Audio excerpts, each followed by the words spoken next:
के जो व्यंजन हैं नॉनवेज से जुड़े हुए वो बनाए जाते हैं। और ऐसे में यहाँ से गुजरने वाले जो कांवड़िए हैं उनको किसी तरह की असुविधा महसूस ना हो, उन्हें किसी तरह से दिक्कतें ना हो, इसी को चलते हुए इस तरह की जो सारी दुकानें हैं वो फिलहाल संभल शहर में पूरी तरह से बंद करा दी गई हैं। और महाशिवरात्रि पर्व खत्म होने के बाद ही इन दुकानों को खोलने की इजाजत होगी।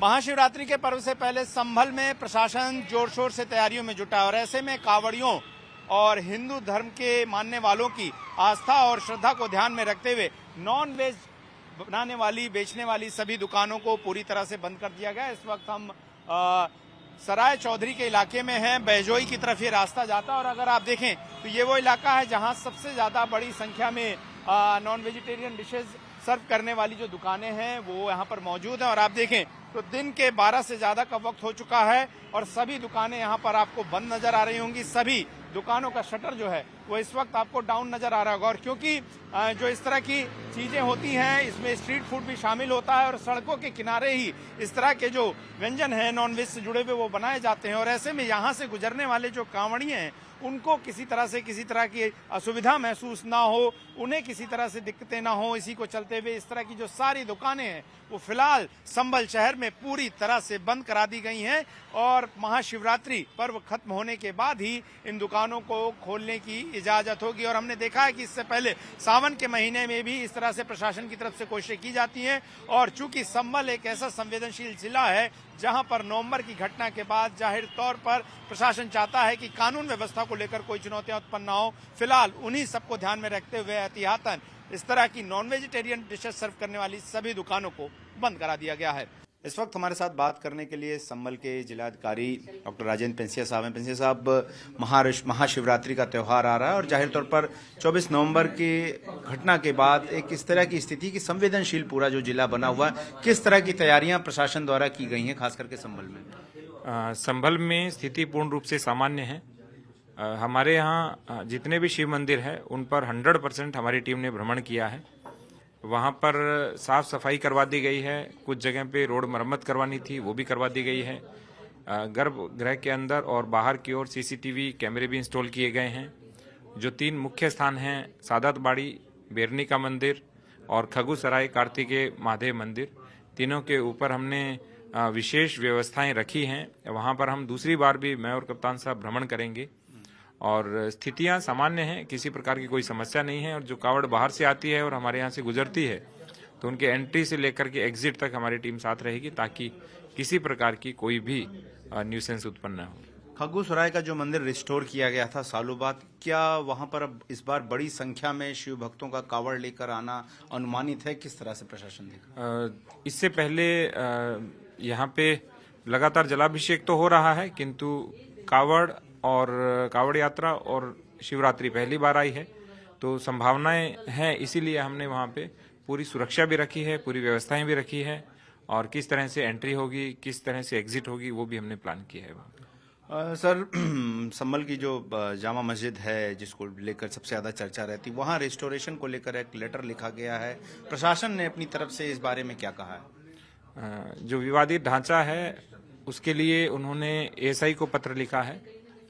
तो ये एएसआई निर्णय करेगा कि आगे क्या करना है। लेकिन हमारे द्वारा कहा गया है कि जब तक एएसआई का कोई निर्णय नहीं हो, क्योंकि वो एएसआई की प्रॉपर्टी है और जो लैंड ओनरशिप है वो यूपी गवर्नमेंट की है, तो किसी प्रकार से जो भी निर्णय ले वो एएसआई और जो विवादित ढांचे के लोग हैं उनके मध्य होना चाहिए। आखिरी में एक सवाल सर, चर्चा है कि संभल शहर के एक जगह है सीसी, वहां पर कुछ लोगों ने कुछ कारणों से इस तरह के पोस्टर लगा दिए हैं कि वो प्लान करना चाहते हैं। इसके बारे में प्रशासन की तरफ से क्या सत्यता है ये बताइए। वहाँ गाटा संख्या 692 चामुंडा माता के नाम से दर्ज है।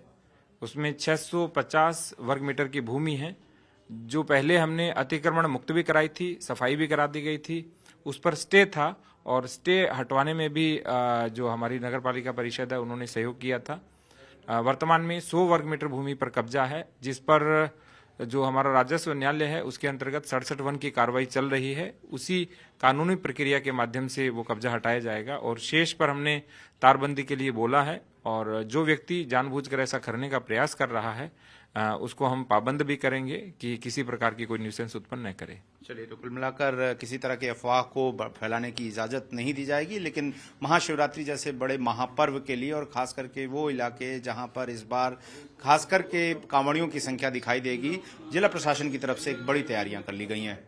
इस बार की महाशिवरात्रि संभल के लिए विशेष है।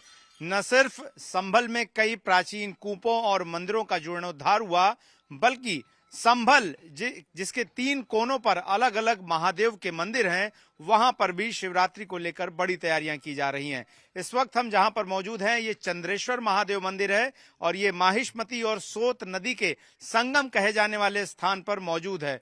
और ये बताया जाता है कि चंद्रेश्वर महादेव मंदिर जो है ये हजारों साल पुराना मंदिर है और साथ ही साथ इसे पुरातत्व विभाग ने अपने संरक्षित स्मारकों में भी रखा है। लगातार संभल में जिस तरह से योगी सरकार के आने के बाद जगह जगहों पर जीर्णोद्धार हो रहा है, यहाँ पर भी प्रशासन और गांव वालों की सहयोग से मंदिर को जीर्णोद्धार और उसको बड़ा करने की कोशिशें हो रही हैं। संभल के अस्तित्व में चंद्रेश्वर महादेव की उपस्थिति अपने आप में एक बहुत बड़ी चीज है और इस चंद्रेश्वर महादेव को लेकर भी महाशिवरात्रि को लेकर तैयारियां की जा रही हैं। यहां पर यह अंदाजा है कि हजारों की संख्या में जो लोग हैं वो कांवड़ लेकर जल चढ़ाने के लिए महाशिवरात्रि के दिन पहुंचेंगे और यही वजह है कि यहां पर भी प्रशासन ने अपनी तरफ से निर्देश दिया है और साथ ही साथ एएसआई भी अपनी तरफ से यहां पर तैयारियां पूरी कर रहा है। यहाँ पर तमाम जो लोग हैं वो भी मौजूद हैं और लगातार यहाँ पर जगह जगह निर्माण कार्य चल रहा है। यहाँ पर महाराज जी हैं, उनसे ही बात कर लेते हैं। हाँ महाराज जी, क्या नाम है आपका? मेरा नाम छोटा सा नाम केदारपुरी जी नाम है। केदारपुरी जी, ये बताइए कि क्या तैयारियां हैं महाशिवरात्रि को लेकर? महाशिवरात्रि की तैयारियां ये है कि देखो कि 25-26 तारीख को मेला भी लगता है, कावड़ भी आती है, यात्रीगण भी आते हैं, भगत लोग भी आते हैं और धूमधाम से बढ़िया प्रोग्राम होता है महादेव का। बड़ी संख्या में लोग आएंगे? हाँ जी, बड़ी संख्या में। देखो कि अब जैसे जैसे आस्था के ऊपर है, क्या जैसे जिसकी आस्था है, जो आस्था के लगाव से खींचा चला है वो ऐसा। ठीक है, चलिए, तो हजारों की संख्या में लोग पहुंचेंगे और काफी बड़ा परिसर है, प्राकृतिक स्थान है और यहाँ पर लोग न सिर्फ रुकते हैं बल्कि 26 तारीख को पूरे दिन यहाँ पर भोले के भक्त जो हैं वो शिवलिंग पर जल अर्पित करेंगे, कांवड़ लेकर आएंगे नदियों से, वो उसको अर्पित करेंगे और जाहिर तौर पर महाशिवरात्रि को विशेष बनाने के लिए शासन प्रशासन की तरफ से भी तैयारियां पूरी की गई हैं ताकि संभल अपने पुराने महात्म्य और पुराने महत्व को दोबारा से वापस पा सके। वीडियो जर्नलिस्ट अंकित के साथ गौरव श्रीवास्तव, टाइम्स नव भारत, संभल।